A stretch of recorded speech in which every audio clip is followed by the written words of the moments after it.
I think it's really important to note the difference between a government versus a non-government related clinic.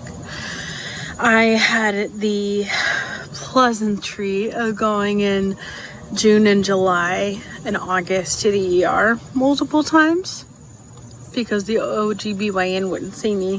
So finally, after the last ER visit where they're like, oh, you're bleeding, we're gonna release you because you stopped bleeding and your temperature went back down for now. And then I get the call saying, they said the OGBYN will, if you're lucky, you'll see you in September or October. Oh, great.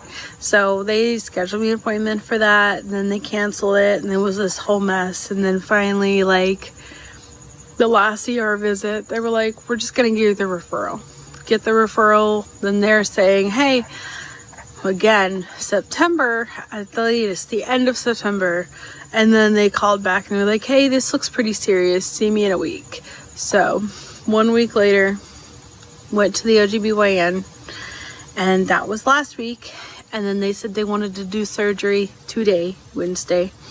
And then they said, hey, we can't do that because we don't work with charity. We don't work for charity. It's a $60,000 surgery. You need 2 surgeons to get everything tackled. And then they moved forward to say, gonna go to this clinic and call them and just set up an appointment. So I called the clinic and they said, oh, you have to apply online. So I went and applied online after getting all the information I needed.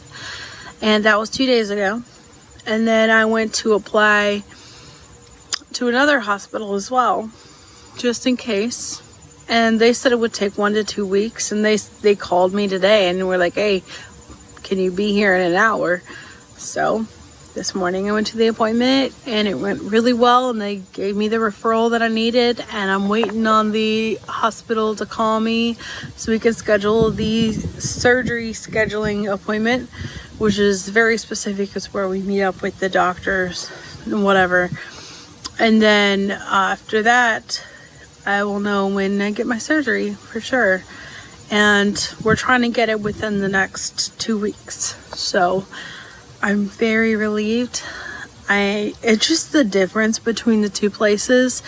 Oh no, 3 places actually. The ER, where they found out that I lived in a car and they treated me completely different after that, except for one person, and that was the IV lady. She was incredible.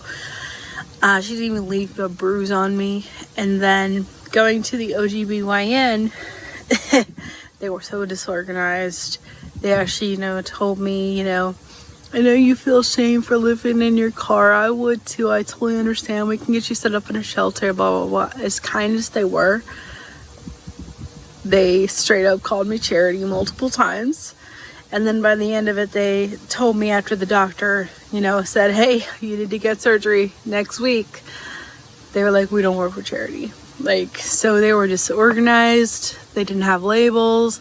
They were like, hey, write your name on these bottles. I'm totally okay with that. But at the same time, I'm used to doctors printing off the labels and things like that. So I'm like, you're going to lose my stuff.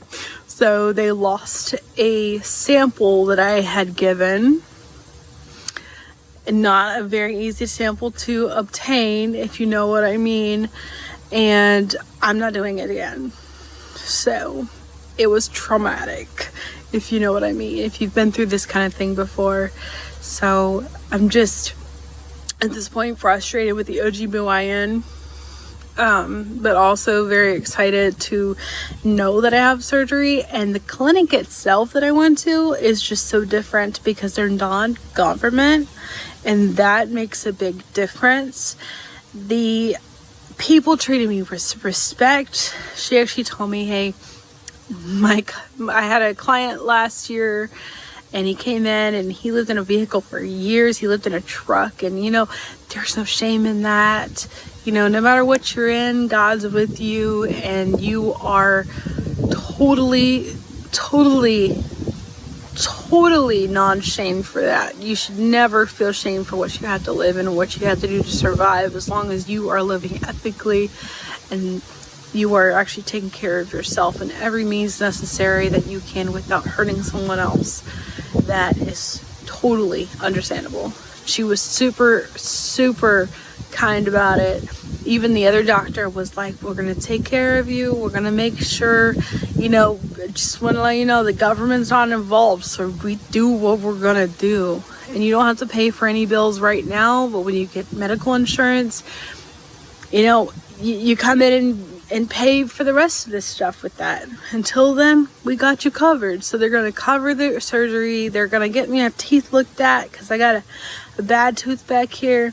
I'm gonna get a teeth cleaning next March, and I'm gonna get new glasses. They're gonna set me up with glasses because the contacts I've been using have apparently been deteriorating my eyesight just a little bit.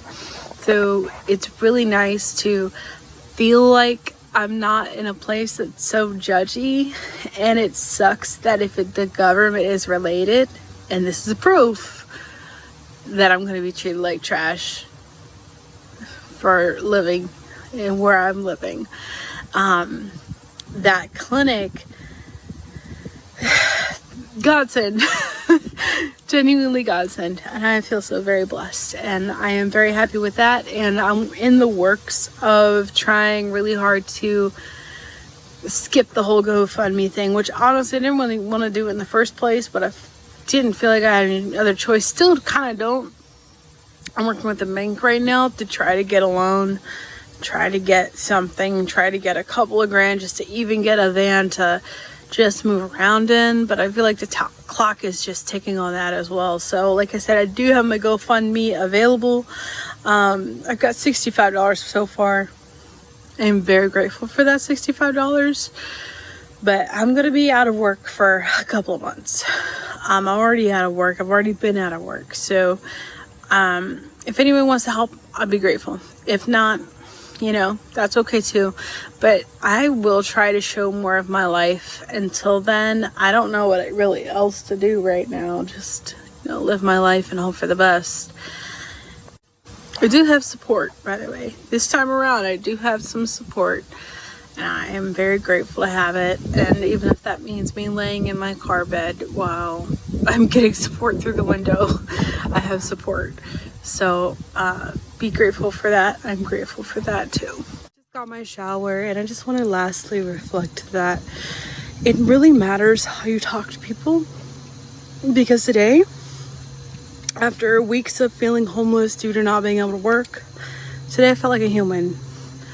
Today I felt like a person that was facing a situation instead of someone who was wallowing in trying to fix everything at once.